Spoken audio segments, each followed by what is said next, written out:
안녕하세요. 이명기 목사입니다. 오늘은 요한계시록 6장 묵상입니다. 본서에서 말세의 대환란의 일곱인, 일곱 나팔, 일곱 대접 등의 대환란의 재앙은 연대기적으로 연속되는 것이 아니라 동일한 종말 사건들을 다른 각도에서 묘사한 것으로서 독자로 하여금 종말의 양상을 다양한 관점에서 보게 해주는 것입니다. 본문에는 어린 양이 첫째인부터 넷째인까지 떼신 것과 네 가지 심판이 기록되었습니다.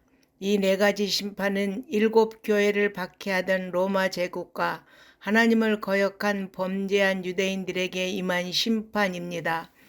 역사적으로 유대 로마 전쟁으로 인해 유대인들 곧 음녀 바벨론이 심판을 받았습니다.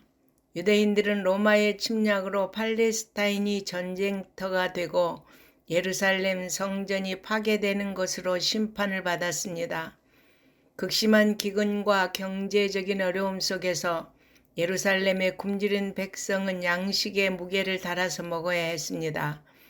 그런데 검은 말을 탄 자가 해치지 말아야 할 것은 비싼 감람류와 포도주입니다. 감람류와 포도는 성경에서 신실한 이스라엘 백성, 곧 남은 자를 상징합니다. 그러므로 심판 중에도 그들은 보호받을 것입니다. 실제로 유대 로마 전쟁 때 예루살렘 교회는 예루살렘 성이 로마 군대에 포위되기 전에 요단강 동편에 펠라로 피신했다고 합니다. 칼, 기근, 사나운 짐승, 전염병은 하나님이 대적을 심판하시는 대표적인 수단입니다. 보좌 주위의 내 생물은 주저없이 심판의 대행자들을 향해 오라라고 외칩니다. 하나님은 교회를 보호하시고 교회의 박해자들을 속히 심판하십니다.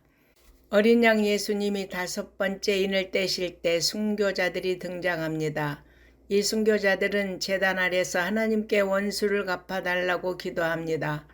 이는 공의로우신 하나님의 심판을 호소하는 것입니다. 그러자 하나님께서 그들에게 승리를 상징하는 흰 두루마리를 주셨고 또한 장차 때가 되면 그들이 흘린 핏값에 대한 공의로운 심판이 반드시 있을 것과 그들이 누릴 영원한 안식을 말씀하셨습니다. 어린 양이 6번째 인을 떼시자 해와 달과 별들 곧 천체의 이상이 발생하고 옛 세상을 상징하는 하늘과 산과 섬이 떠나가고 교만한 권력자들이 고통을 받습니다. 이 일은 감람산 강화에 언급된 일이 발생한 일로 예루살렘 멸망의 참혹함을 묘사합니다. 해와 달과 별들은 권력자 혹은 지도자를 상징합니다. 그러므로 이 환상은 세상 역사의 끝에 일어날 자연계의 파괴를 의미하는 것이 아닙니다. 당시 성도들은 로마 제국의 모진 박해를 피해 동굴에서 숨어 지내야 했습니다. 그러나 상황이 역전되고 교회를 박해하던 자들이 도망가고 두려워 떨므로 요한은 이러한 사실을 통해 박해받던 성도들에게 소망의 메시지를 전해줍니다. 그러나 심판날에 하나님과 그리스도를 대적하고 믿지 않던 자들은 굴과 산 바위 틈에 숨어 자기들을 가려달라고 호소한다고 말씀하고 있습니다. 그 누구도 하나님의 심판의 날을 피해갈 수 없습니다. 요세푸스의 유대 전쟁사를 보면 당시 예루살렘에는 엄청난 고통과 수모가 있었고 모든 사람들은 공포에 떨며 도망 다녀야 했습니다. 사람들은 그 심판 앞에서 차라리 죽기를 원했습니다. 그러므로 심판을 피하려면 회개하고 복음을 믿어야 합니다. 우리 모두 심판의 날을 예비하는 복된 성도들이 되시기를 바랍니다. 아멘.